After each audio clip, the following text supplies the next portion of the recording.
Lectura del libro de los Números, capítulo 11, versículo 25 al 29. En aquellos días, el Señor descendió de la nube y habló con Moisés. Tomó del espíritu que reposaba sobre Moisés y se lo dio a los 70 ancianos. Cuando el espíritu se posó sobre ellos, se pusieron a profetizar. Se habían quedado en el campamento 2 hombres, uno llamado Eldad y otro Medad. También sobre ellos se posó el espíritu, pues aunque no habían ido a la reunión, eran de los elegidos y ambos comenzaron a profetizar en el campamento. Un muchacho corrió a contarle a Moisés que Eldad y Medad estaban profetizando en el campamento. Entonces Josué, hijo de Nun, que desde muy joven era ayudante de Moisés, le dijo: «Señor mío, prohíbeselo». Pero Moisés le respondió: «¿Crees que voy a ponerme celoso? Ojalá que todo el pueblo de Dios fuera profeta y descendiera sobre todos ellos el Espíritu del Señor». Palabra de Dios.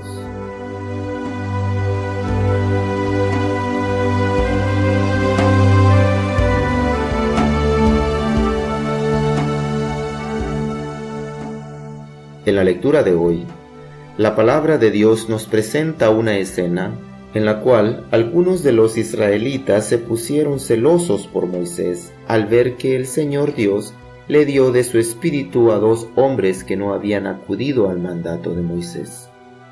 El Señor Dios tuvo que dar de su espíritu a otras personas porque Moisés ya estaba cansado de tanto trabajar solo con los israelitas, pues este pueblo le daba muchos problemas. Un día Moisés se quejó con Dios porque él sentía que la responsabilidad de guiar al pueblo él solo era demasiado.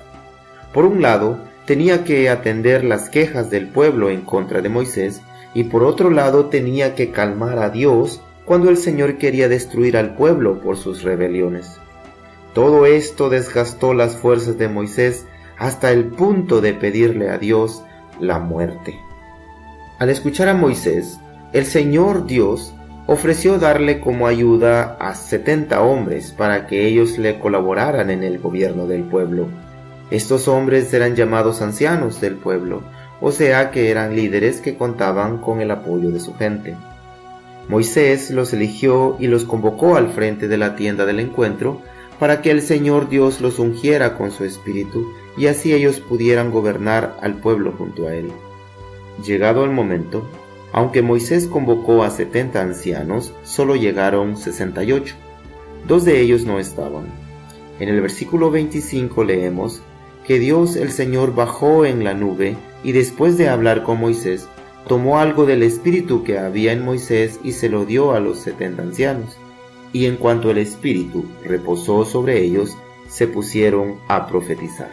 En el versículo 26 vemos que en el campamento habían quedado 2 hombres, uno llamado Eldad y el otro Medad, y sobre ellos también reposó el Espíritu Santo, pues aunque no habían ido a la tienda, eran de los designados y profetizaban en el campamento.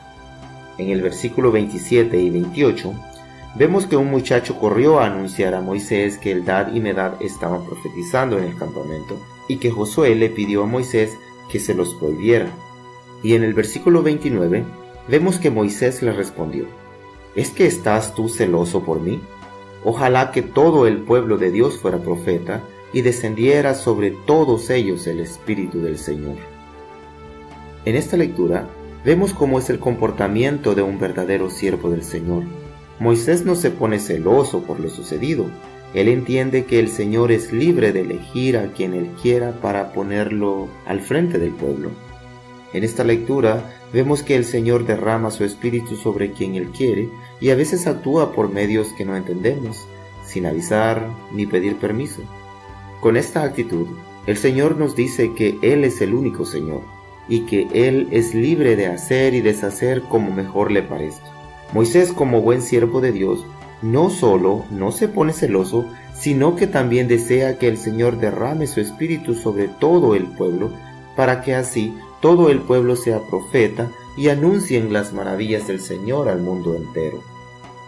Este deseo de Moisés se cumplió cuando, en el día de Pentecostés, el Señor derramó su Espíritu Santo sobre sus discípulos, haciendo de su iglesia una nación de profetas, un pueblo adquirido para posesión de Dios, a fin de que anuncien las virtudes de aquel que los llamó de las tinieblas a la luz admirable. Alabado sea el Señor.